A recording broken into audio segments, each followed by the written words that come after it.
Hello everyone, this is Madhav Thakur, and we are continuing with our data science with Python series.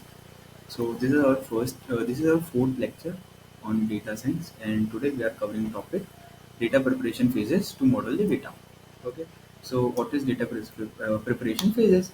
Data preparation phase is one of the most critical stage in building a machine learning or statistical model. It involves transforming data into a format that can be efficiently used for modeling.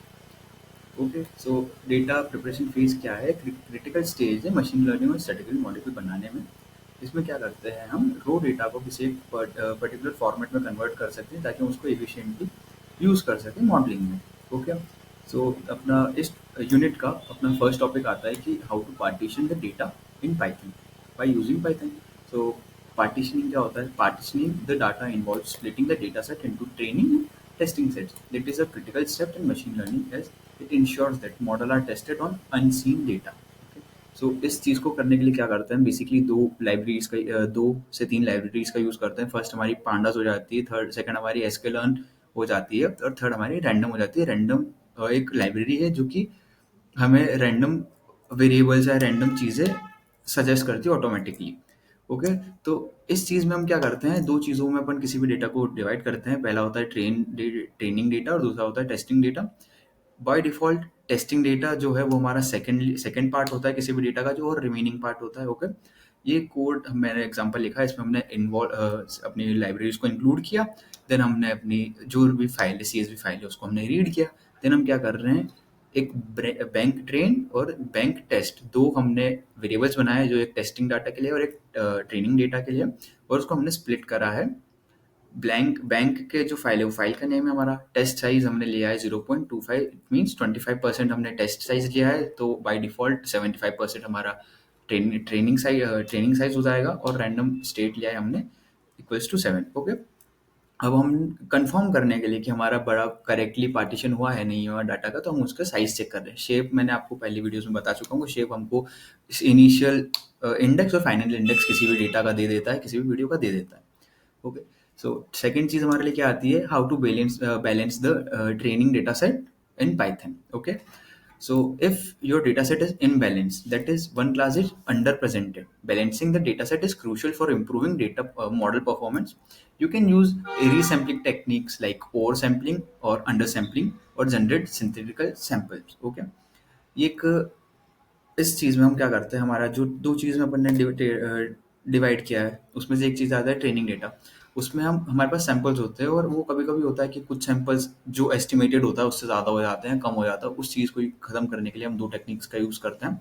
दो नहीं, बहुत सारी technique का use करते हैं, but जो major techniques है वो है ओवर सैम्पलिंग और under sampling. Over sampling means जो सैम्पलिंग जो डेटा एस्टिमेटेड है उससे ज़्यादा हो जाए तब वो यूज़ करता है, और सेम जाता है अंडर सैम्पलिंग के लिए। ओके, तो एक मेथड हम यूज़ करते हैं एसएमओटी, जिसकी मदद से हम रैंडम को इनको इम्बैलेंस करते हैं। इसमें क्या कर रहे हैं, हम पहले अपने मेथड्स जो अपना लाइब्रेरी को इंपोर्ट किया, एसएमओटी को इंपोर्ट किया, उसका एक फंक्शन है उसको कॉल किया, और एक्स रिसेंबल्ड और वाई सैम्पल्ड डेटा को हमने लिया। उसमें हम क्या कर रहे हैं, फिट कर रहे हैं एक्स ट्रेन वाई ट्रेन को, जो भी एक्स पार्ट है और वाई पार्ट है, उनका जो ट्रेनिंग है वो है, उन दोनों को हम रिसेंबल कर रहे हैं और दोनों दोनों की वैल्यूज को प्रिंट करा रहे हैं।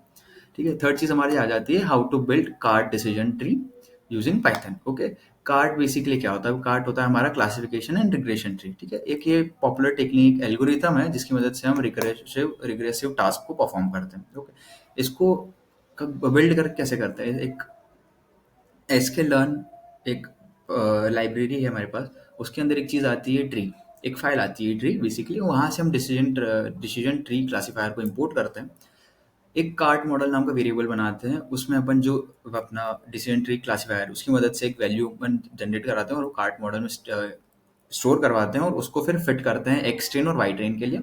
देन हम एक चीज प्रेडिक्ट, एक एक्स टेस्ट के लिए एक कार्ट में जो वैल्यूज है उसमें से एक वैल्यूज प्रेडिक्ट करवाते हैं, और देन उसकी एक्यूरेसी चेक करते हैं। ठीक है, नेक्स्ट चीज आती है हमारी how to build C5.2 decision tree using Python. So C5 is an advance version of C4.5, but Python में डायरेक्टली कोई चीज़ अवेलेबल नहीं है C5.0 एल्गोरिथम को अप्लाई करने के लिए। हालांकि आर लैंग्वेज में ये चीज़ मिल जाती है हमको, और इस चीज़ को पाइथन में अप्लाई करने के लिए हमको एक्सटर्नल पैकेजेस डाउनलोड करने पड़ते हैं।